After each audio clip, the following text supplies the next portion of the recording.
Selena, likely referring to the blue-haired baby. Selena, the blue-haired baby.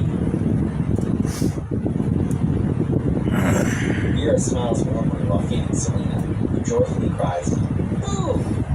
That's how she is. Selena, the blue-haired baby, opens her mouth for a spoonful, letting out a soft "ah." Vera laughs brightly, who excitedly cries "boo" Peanut and waves her arm. Vera smiles gently, and Selena thinks that Vera always puts a smile on her face when I call her name. Selena, the blue-haired baby, closes her eyes and opens her mouth, appearing content. Selena, the blue-haired baby, looks up in surprise from her high chair as a voice from off-panel abruptly asks, "Who the hell is at dinner time?" Sharon, wearing his distinctive brooch, states that, "Looks like she was having a meal." Sharon bows slightly to Vera, introducing the little tube, then asks Vera if she has eaten. Sharon looks away with a dismissive eye, indicating his departure. Selena, the blue-haired baby, looks startled and confused as a foot steps closer, asking, "Yes," while magic crystals sparkle around her. Sharon's hand firmly grasps the back of Selena's high chair with a quick motion. Sharon takes the spoon, stating he will care for the rest of the meal with a thud as he sits, while Vera exclaims in surprise, questioning his words. Vera looks flustered and uncertain, muttering in embarrassment. Vera bows apologetically, explaining that Selena is scared, and states she will return later. Selena, the blue-haired baby, angrily thinks, "Don't leave me alone with him." Selena, the blue-haired baby, cries in her high chair next to Sharon, who impassively prepares her food. A red book with gold patterns lies on the table next to Selena with a tick sound, drawing her attention. Selena, the blue-haired baby, stares intently at the red book, appearing determined with squiggly lines suggesting intense focus. Sharon calmly stirs Selena's food with a spoon. Selena, the blue-haired baby, thinks food, as she suspiciously wonders if Sharon poisoned her food while she was not looking. Sharon, with a slight smile, denies being desperate enough to poison a child's food, then questions if Selena is mind reading him. Selena, the blue-haired baby, looks wide-eyed and surprised, realizing that she has been caught. A hand reaches out to confiscate Selena's magic crystals, prompting Selena to cry out, "My magic stone!" with a thump. Sharon watches Selena with a slight smile, as Selena exclaims, "Aw," in distress. Sharon patiently feeds Selena, who thinks, "Boo," while looking distressed. Selena opens her mouth to be fed, while a voice states, "I can't help it." Selena, the blue-haired baby, looks on, relieved that there was no change in taste, confirming her food was safe. Selena, the blue-haired baby, sits in her high chair, looking surprised and making a boo sound as Sharon observes her.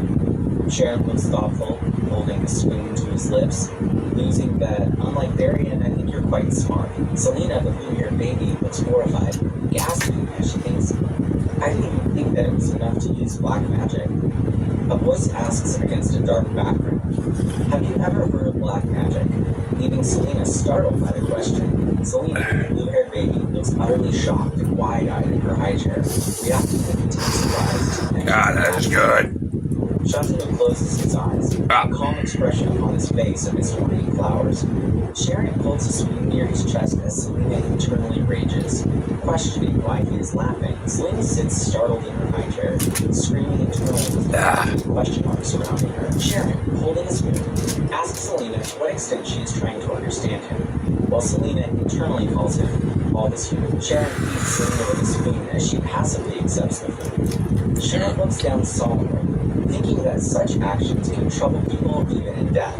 Sharon gently pokes Selena's cheek, reassuring her he won't kick her out or kill her, urging her to stay calm. Selena, in her high chair, looks furious, internally labeling Sharon an unlucky man. Selena's internal thoughts explode with anger and confusion, demanding, "What are you talking about, huh?" Sunlight filters through green leaves and branches against a clear blue sky. Selena reflects that a baby's time passes freely, causing her to fall asleep with when she closes her eyes, or even when she eats. Selena lies sleeping peacefully in the crib, her pacifier in her mouth. Sharon feeds Selena in her high chair as Vera smiles in the background, Selena observing this as simply feeding a meal. Selena kicks frustratedly under her blanket, internally lamenting that Sharon keeps stealing her spoon. Selena happily waves her arm in the air, a content smile on her face. Selena internally muses about how cute Vera is, especially when she smiles and runs to her upon hearing her name. Vera claps her hands together and praises Selena's ability to call her name so well,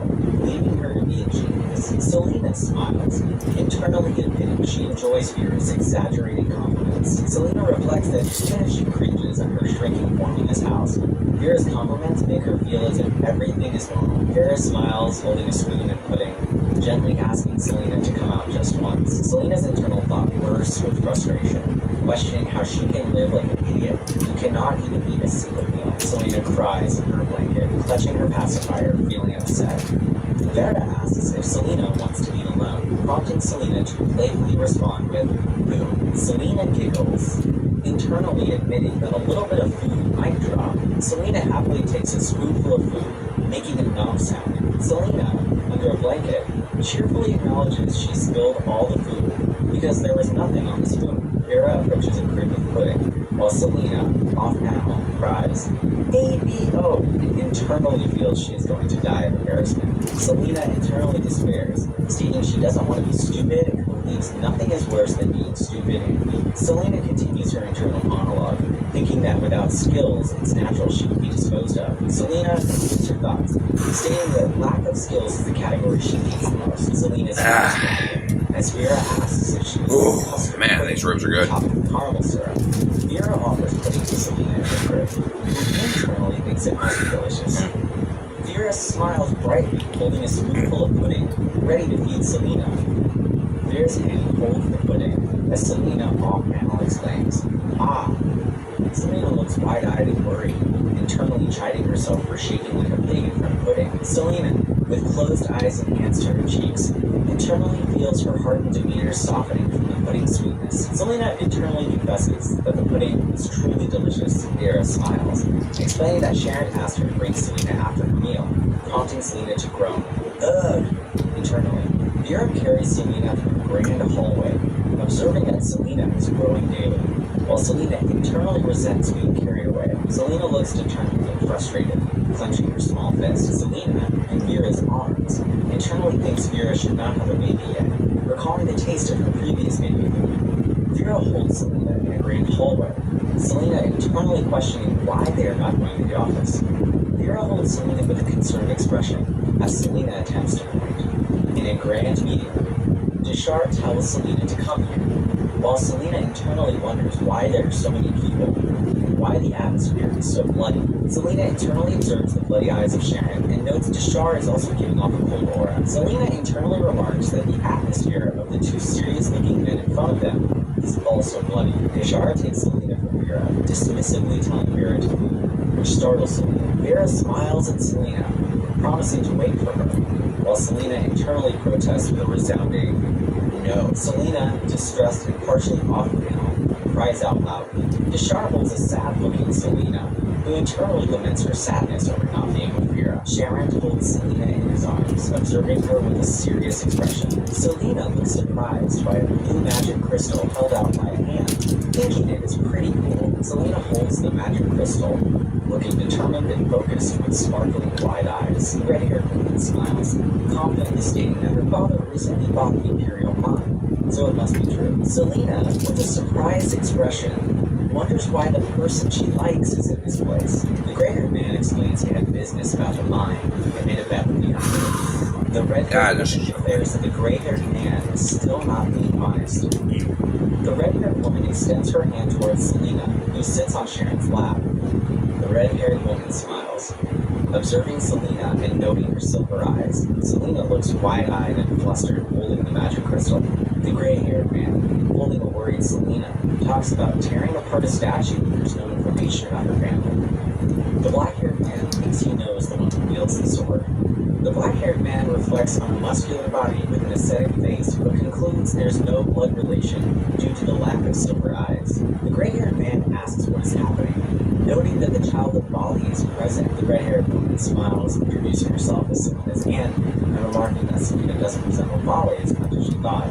Sharon looks on with a stern and thoughtful expression. The red-haired woman calls out Ron. Selena looks utterly shocked and exclaims her disbelief, questioning if the red-haired woman is truly that person. Sharon, with a slight smirk, asks if it wasn't Selena who left the castle. Sharon's distinctive brooch sparkles with light. The red-haired woman gestures with a confident smile. Sharon, partially seen, asks the red-haired woman to ask again. The red-haired woman smiles confidently, her hand resting near her chin. The red-haired woman states it's obvious what kind of treatment Selena is receiving here.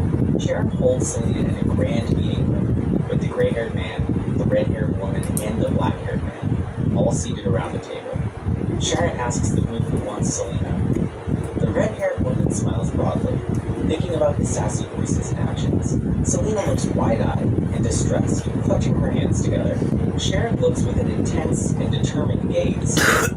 Sharon declares that there is no greater lie than what was said. The gray-haired man asks if they are discussing and the red-haired woman confirms, stating that Sharon and the father are unable to care for Selena and that she was asked to do so. Selena, with a determined and wide-eyed expression, insists that they are doing fine. The red-haired woman looks thoughtful with a slight smile. Selena excitedly exclaims, "It's great!" with heart-shaped eyes. Selena internally muses about hating being like a family, yet she respects and admires the red-haired woman. She wrote many books about a girl and her battle, a sky covered by a pitch-black carpet, and a body stained with blood. A warrior in shining armor, assumed to be Ra, draws a glowing sword under a full moon. The text revealing her as a mercenary who achieved much in territorial warfare. Pretty ancient-looking red books with gold patterns are stacked, with text stating the first edition had 3 volumes. Her apprentice knight's sword, won at auction, and carefully kept. Statues of a warrior are depicted, with text indicating that small statues were sold at the height of her fame and collected by Titan and displayed in the studio as the narrator sought to collect all her items. Selena, held by the red-haired woman, cries, "ABO!" and internally urges, "Do it, my mom!" The red-haired woman asks if Selena understands her.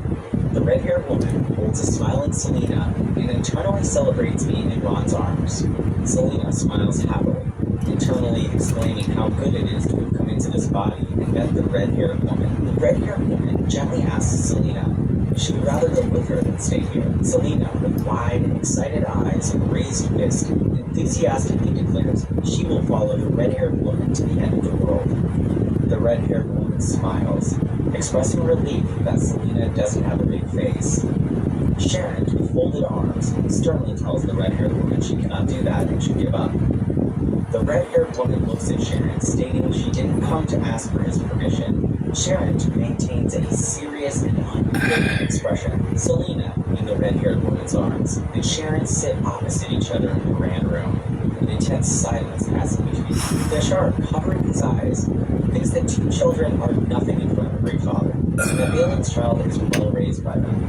Ron, smiling slightly, considers that the topic of discussion is the crown family, while his off-panel voice reveals that even Jashar's father knows she cannot have children. We are farmers. We are farmers. Blah, blah, blah, blah, blah, blah.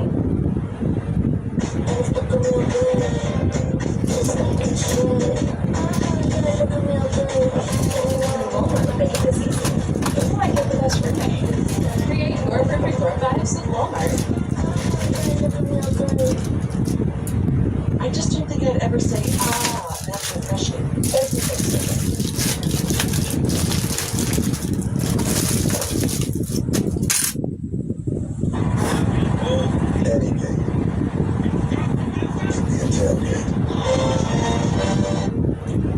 Constant reminders of your moderate to severe Crohn's disease or ulcerative colitis can make it hard to be there when it matters most. If your symptoms aren't under control, it may be time to talk to your doctor about the number 1 prescribed Entyvio. Entyvio has helped many people achieve long-term relief and remission. Doctors have been prescribing Entyvio for more than 10 years. Entyvio offers 2 main functions, including the Entyvio pen. Infusion and serious allergic reactions can happen during or after treatment. Entyvio can risk of infection, which can be serious. Now, a rare, potentially fatal brain infection cannot be ruled out. Tell your doctor if you have an infection, flu-like symptoms, sores, or are cold to infections, little problems can occur. Ask your healthcare provider about Activia Relief Remission for real. Deshar moves on with a knowing expression as Ron speaks. Ron asks Deshar if Valiant was the one who wrote the letter, mentioning her inability to have children. Sharon, adjusting Not my the best salad word. approach, mentions paladins. Sharon, seated. Definitely wish I had some mashed potatoes to go with that. Or some potato wedges. Potato wedges probably would have been better. I ain't got no potatoes though.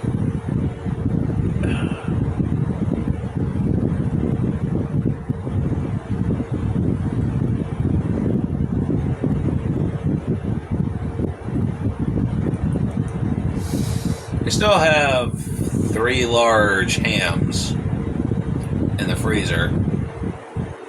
I have to figure what I'm going to do with those next. Probably get some pineapples and honey and some maple syrup. And just slow cook it with that. And then just use that for some ham sandwiches throughout the week. Break up the monotony of constantly eating turkey sandwiches, right? Oh, man. You guys do not know how much I needed that. Later.